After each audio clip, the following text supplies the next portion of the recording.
Hi friends, Radhika baby tips চ্যানেলে আপনাদেরকে স্বাগতম। জ্বরের মুখ না করলে গর্ভাবস্থা ডেলিভারির জন্য অসম্পূর্ণ থেকে যাবে, বা আপনি সিজার হোক কিংবা নর্মাল ডেলিভারি হোক, জ্বরের মুখ খোলা অবশ্যই জরুরি। অনেকে নর্মাল ডেলিভারির জন্য চিন্তা করেন যে আমার জ্বরের মুখ খুলবে কিনা বা আমার নর্মাল ডেলিভারি হবে কিনা। আজকে আলোচনা করবো এরকমই কিছু গুরুত্বপূর্ণ টপিকস নিয়ে। গর্ভবতী মায়ের জ্বরের মুখ খোলার জন্য 9 মাসে কিছু করণীয় কিংবা কিছু টিপস রয়েছে। প্রথমত হচ্ছে হাঁটাহাঁটি।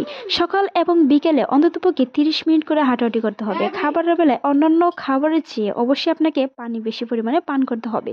জ্বরের মুখ খোলার ক্ষেত্রে আপনার হাঁটাচলা যেমন বিশেষ গুরুত্বপূর্ণ, সেই সাথে আপনার খাবার দাবারেরও গুরুত্বপূর্ণ দিতে হবে একজন গর্ভবতী মাকে। কিন্তু কখনো কখনো ক্লান্তি অনুভব করলে অবশ্যই শুয়ে থাকবেন যেন ক্লান্তি ভাবটা চলে যায়। সেই সাথে খাবারের কিছু টপিকস রয়েছে।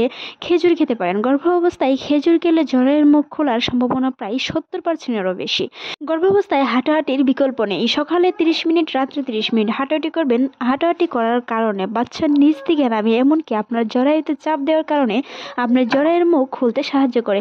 এছাড়াও বিভিন্ন ধরনের অভিজ্ঞ চিকিৎসকরা বলে একজন গর্ভবতী মায়ের প্রায় 10 সেন্টিমিটারের বেশি যদি জ্বরের মুখ খুলে তাহলেই নর্মাল ডেলিভারি সম্ভব। আর নর্মাল ডেলিভারির ক্ষেত্রে অবশ্যই একজন গর্ভবতী মায়েরকে মনোবল সাহস রাখতে হবে, সঠিক নিয়মে যত্ন করতে হবে, নিজে খেয়াল রাখতে হবে, এমনকি বাহিরের কোনো ধরনের তেলাক্ত খাবার খাওয়া যাবে না, গ্যাসযুক্ত খাবার এড়িয়ে চলতে হবে, প্রচুর পরিমাণে শাকসবজি খেতে হবে, তরল খাবার খেতে হবে যেন আপনার কোষ্ঠকাঠিন্য হয়ে কোনো ধরনের সমস্যা না হয়। মনে রাখবেন, কোষ্ঠকাঠিন্য এড়ানোর জন্য গর্ভবতী মায়েদের অন্ততপক্ষে দিনে 8 থেকে 10 গ্লাস পানি পান করতে হবে।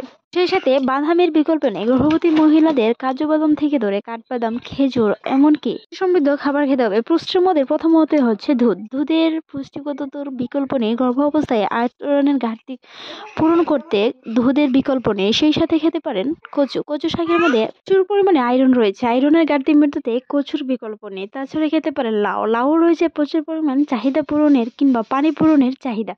পানি না খেতে পারলে পানির সাথে হালকা লেবুযুক্ত ঘ্রাণ মিশিয়ে খেতে পারেন, কিংবা কিংবা বিভিন্ন ধরনের স্বাদযুক্ত পানির আয়রন মেটাতে ডক্টর বিভিন্ন প্রেসক্রিপশনের মধ্যে বিভিন্ন ধরনের স্যালাইন মিশ্রিত লিখে থাকে। সেটি হতে পারে লেবুযুক্ত কিংবা কমলা ফ্লেভারের মতো ঘ্রাণ, সেগুলো ইউজ করতে পারেন। তাছাড়া একজন গর্ভবতী মায়ের জরায়ের মুখ খুলতে কমলা খেতে পারেন। কমলায় রয়েছে ভিটামিন সি, যা আপনার হজম শক্তি বাড়াতে সাহায্য করে।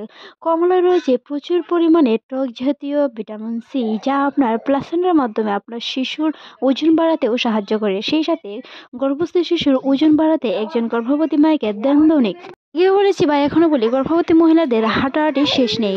যখন গর্ভবতী মহিলার ব্যথার পেন ওঠে, সেই সময় নার্সরা বলে থাকে আপনি হাঁটাহাঁটি করুন। হাঁটাহাঁটির মাধ্যমে একজন গর্ভবতী মহিলার সন্তান নিচ থেকে নামার সাথে সাথে তার জরায়ুর মুখ একটু একটু করে খুলতে সাহায্য করে। তাই একজন গর্ভবতী মায়েকে হাঁটা চলা অবশ্যই করতে হবে, ঘরের কাছে একটি থাকতে হবে, তাছাড়াও বাড়ি কাজ এড়িয়ে চলতে হবে। গর্ভবতী মায়েদের দুশ্চিন্তা করা যাবে না। 5 মাস পর থেকে বিশেষজ্ঞরা বলে এক গর্ভবতী মায়ের 5 মাস পর থেকে তার সন্তান তার সকল অনুভূতি বুঝতে পারে। তাই গর্ভবতী মায়েদের মন খারাপ থাকলে ডেলিভারিতে সমস্যা হতে পারে, কিংবা বিভিন্ন ধরনের ক্ষতি হতে পারে। তাই গর্ভবতী মায়ের অবশ্যই চিন্তামুক্ত থাকতে হবে যেন আপনার সুস্থ এবং বিশেষত আরেকটি লক্ষণ হলো কোনো ধরনের অ্যান্টিবায়োটিক ওষুধ ডক্টরের পরামর্শ ছাড়া অবশ্যই খেতে পারবেন না, কিংবা ডক্টরের পরামর্শ ছাড়া কোনো ধরনের ওষুধ সেবন করতে পারবেন না, কোনো ধরনের বেশি স্যালাইন ব্যবহার করতে পারবেন না। তেল জাতীয় ফাস্টফুড খাবার অবশ্যই এড়িয়ে চলতে হবে। তবে মনে রাখবেন, গর্ভবতী মায়েরা অবশ্যই তরল জাতীয় খাবার খাবেন কোষ্ঠকাঠিন্য থেকে রক্ষা পাওয়ার জন্য। যে কোনো ধরনের খাবারের মধ্যে অবশ্যই তরল কোনো কিছু ব্যবহার করবেন যেন পানিযুক্ত হয়। মনে রাখতে হবে, কোষ্ঠকাঠিন্য থেকে রক্ষা পাওয়ার একটি সমাধান, সেটি হলো পানি। অবস্থায় নর্মাল ডেলিভারি ব্যথা এরকম কোনো আহামরি কোনো কিছু নেই যে হুট করে তীব্র হয়ে যায়। আস্তে আস্তে করে 2 থেকে 3 দিন, কারো কারো ক্ষেত্রে 1 সপ্তাহ থেকে 5 দিন পর্যন্ত হতে পারে ব্যথা স্থায়ী। সেই ক্ষেত্রে অবশ্যই গর্ভবতী মায়েদের ধৈর্যশীল রাখতে হবে, মনোশক্তি রাখতে হবে। পৃথিবীর সবচেয়ে বড় শক্তি হচ্ছে মনোশক্তি, ফ্যামিলির সাপোর্ট, প্রিয়জনদের সাপোর্ট। পিন ব্যথা হয়ে ব্যথাটা তীব্র হতে পারে। কারো কারো ক্ষেত্রে 2 থেকে 5 মিনিট পর পর ব্যথাটা হতে পারে, আবার কারো কারো ক্ষেত্রে 1 থেকে 2 মিনিট পর পর ব্যথাটা স্থায়ী হতে পারে। এতে নিয়ে দুশ্চিন্তা করার কোনো কারণ নেই। আপনার জরায়ুর মুখ যদি প্রায় 10 সেন্টিমিটারেরও বেশি খুলে কিংবা 2 আঙ্গুলের উপরে খুলে, তাহলে আপনাকে ব্যথানাশক মেডিসিন কিংবা কোনো ধরনের স্যালাইন দিয়ে আপনার ব্যথা বাড়িয়ে সন্তান প্রসব করাতে পারে যদি আপনার জরায়ুর মুখ খুলে। তাই গর্ভবতী মহিলাদের বলতে চাই, জরায়ুর মুখ খুলতে অবশ্যই গর্ভবতী মহিলাদের ধৈর্য থাকতে হবে। ব্যথাটা তীব্র হওয়ার আগ পর্যন্ত অবশ্যই চেষ্টা করতে হবে কিংবা অপেক্ষা করতে হবে। অপেক্ষার ফল খুবই মিষ্টি হয়, সেটা আমরা সবাই জানি। তাই অপেক্ষা করুন নিজের সন্তান এবং অনাগত সন্তানের জন্য, পৃথিবীর আলো দেখানোর জন্য। মাত্র কিছু কষ্ট তো করতেই হবে। প্রসবের জার্নিটা এত সহজ নয়। ওই জার্নির মধ্যে অনেক কিছু লুকিয়ে আছে, যেমন সুখ তেমনই কষ্ট। তাই গর্ভবতী মহিলাদের যেগুলো টিপস বললাম সেগুলো মেনে চলতে হবে। যাতে আপনার ডক্টরের সাথে খোলামেলা কথা বলুন, আপনি কি বাচ্চাটি নর্মালি নিতে চান কিংবা সিজার নিতে চান। তাহলে ডক্টর আপনাকে বাচ্চার পজিশন অনুযায়ী বলে দেবে আপনার নর্মাল ডেলিভারি হবে না সিজারও হবে। তাই আজকের এই ভিডিওটি এই পর্যন্তই। ভিডিওটি ভালো লাগলে সাবস্ক্রাইব করবেন। অসংখ্য ভিডিও পেতে অবশ্যই আমাদের পাশেই থাকবেন। ভিডিওটি দেখার জন্য ধন্যবাদ।